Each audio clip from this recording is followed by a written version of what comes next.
Welcome to Prudent Leadership Forum, where we discuss matters leadership and just to understand what leadership is, how leadership is best practiced, and how it can achieve the desired results for us in our organizations, in our families, in our societies, in our communities. Leadership is practiced everywhere.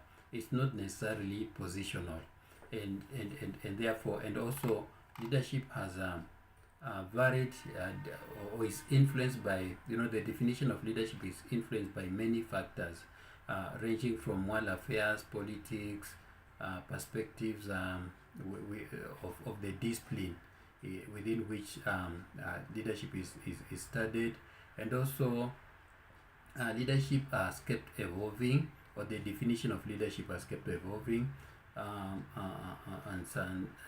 and you find that the way we understood leadership in the last century may not be the same way we understanding leadership in this century. So some of the common words we use in various definitions of leadership include like dominance, traits, influence, and transformation. These are the words that may be common in definitions of leadership. So leadership has a varied definitions, and therefore to understand really what leadership is, we must take into consideration many variables that are contextual. But one of the best ways of defining leadership is looking at the integrative definition, which can help us understand the scope of leadership, because as we have already said, leadership is a dynamic process, and this one necessitates a review of we need to review the existing definitions of leadership. Winston and Patton define leadership as a leader's ability to select, equip, train, influence, and cause followers to willingly and enthusiastically act according to their diverse gifts, abilities, and skills as they relate to the organization's mission and objectives. So that is a very integrative definition of leadership, because we are looking at the leader's ability to be able to select, to equip and train, and at the same time influence and cause the followers, in the case of organization, maybe the employees, to willingly and enthusiastically act. And it's good to note those words, willingly and enthusiastically act. So it's not, you're not like compelled, or you use punishment for people to be able to act, but as a leader will cause the followers to act on their own volition and happily so to act, and this is according, and we realize it's also according to the gifts, abilities, and skills that leaders or followers have. And also we must take into consideration the organization's mission and objectives. So leadership it's also defined according to causes and persona. Is also defined by as leaders who cause things to happen in organizations, leaders who model the way. They also inspire a shared vision.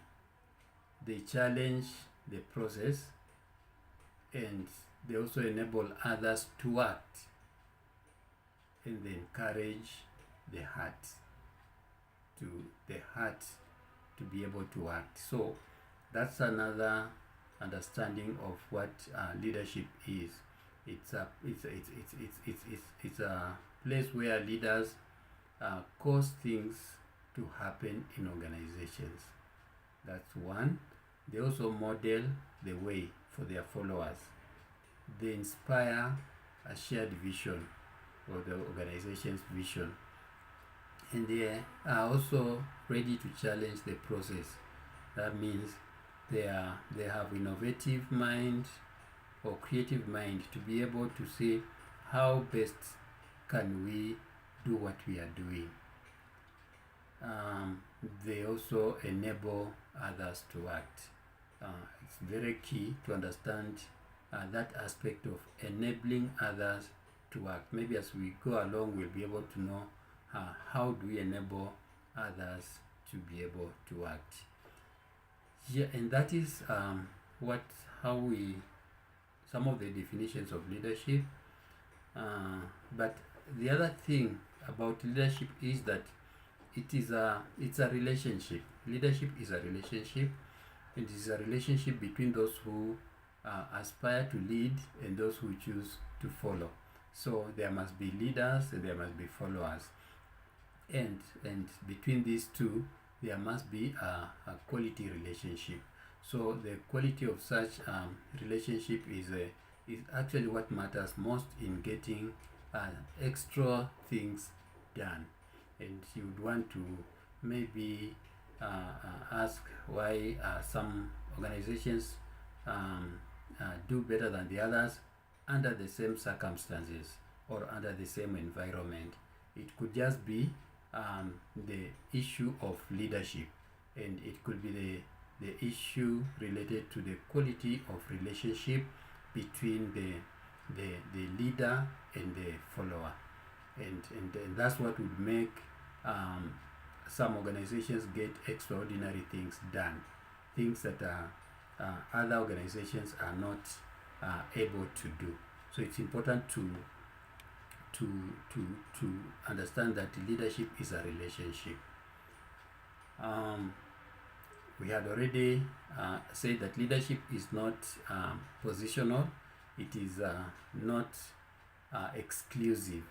Leadership happens everywhere, and it's identifiable set of skills and abilities that are available to everyone. So leadership is basically identifiable set of skills and abilities which are available to everyone. And in short, that is what we mean, or how we can define leadership.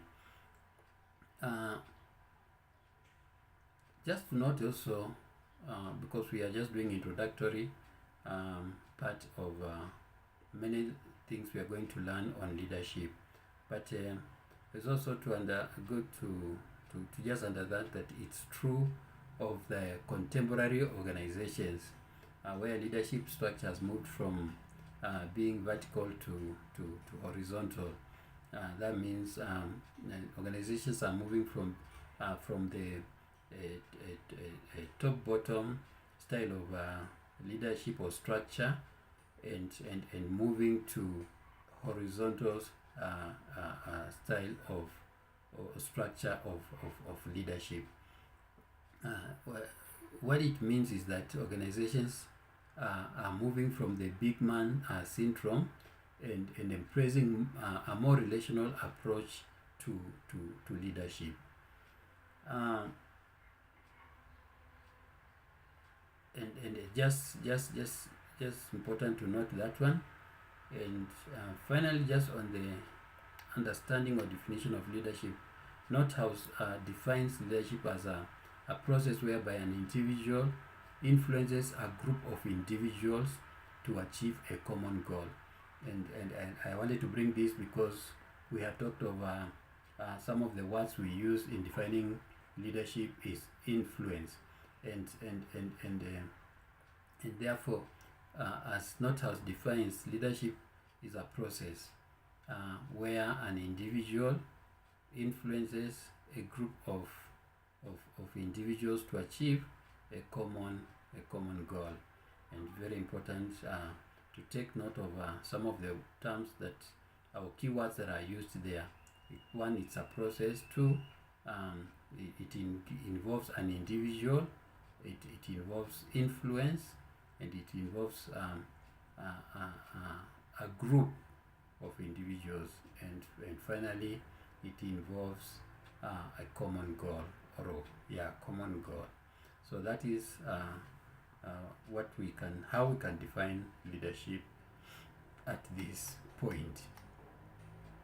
But just before we close on that understanding of leadership at this introductory part,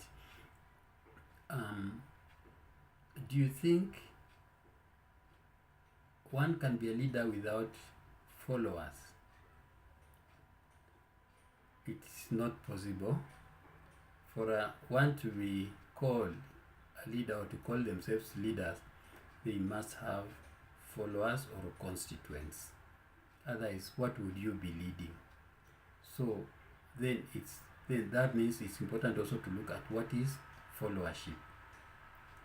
And although followership is a subject that is not so much researched, but we understand that we cannot talk of leadership without talking of followership. Gardner has and others have tried to define what followership is, although the observation is mostly related to authenticity. So they are talking of authentic followership development, which is largely modeled by authentic leadership, or by the authentic leader. And so this modeling by authentic leader produces high levels of followers' self-awareness and self-regulation, and this leads to positive follower development and outcomes. So leadership is when we talk of leadership and followership, the element of modeling must come in. So an authentic leader models so that they can be able, the followers can be able to produce, or the leader's aim of modeling is to heighten levels of followers' self-awareness and self-regulation.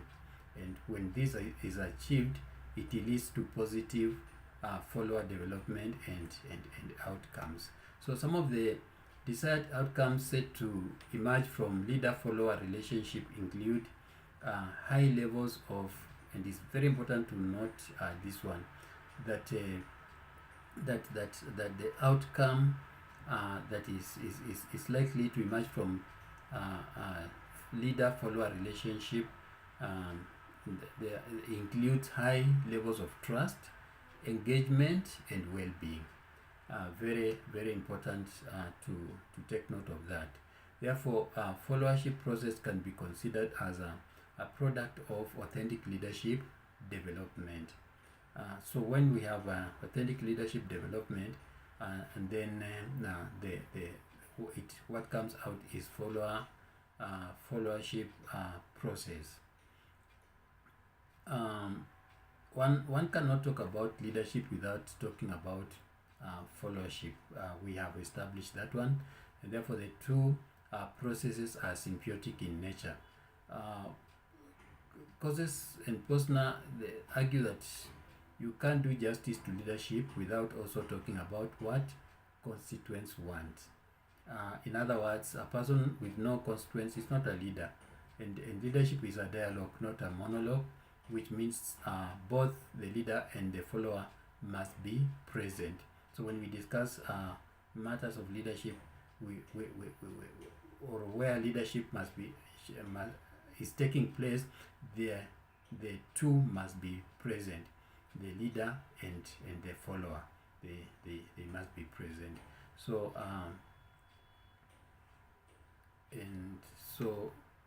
natural leadership is defined by followership. Yeah, that's just that natural leadership is defined by followership.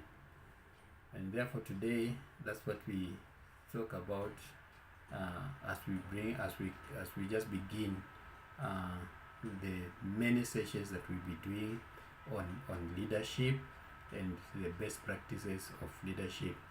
But today we had to lay a foundation by understanding what leadership actually is.